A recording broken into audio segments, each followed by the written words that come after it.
A human skull and a second femur found today at a construction site. A highly trained anthropologist arrived at that site in Palm Coast today to help identify the person.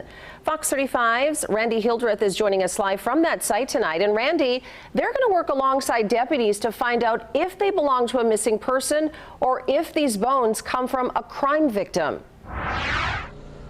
They are working to piece all of this together. They wrapped up today about 30 minutes ago, but we'll be back out here tomorrow. And this team was brought in because they have specialized equipment to work through large-scale excavation sites. And this specific team was used because of their experience with work like this.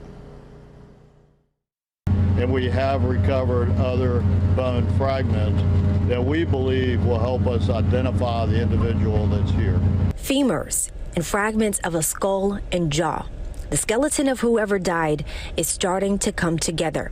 Flagler County's sheriff says at this point, he believes the remains discovered at a construction site in Palm Coast are at least 2 decades old. And for his investigators, the wheels are turning. We do have a number of missing persons, and you know, amongst our team, we are speculating on a couple cases, but until we can identify the remains, we won't know that for sure.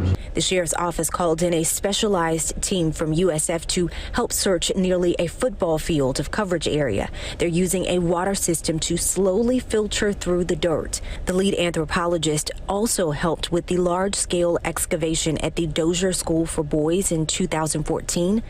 55 graves were unearthed at the school. You know there's a burial, you're excavating a burial, and you have a confined space. So here it's just a matter of covering a lot of ground, getting through all of these mounds of soil, and trying, not missing anything, whether that's bone or any other evidence.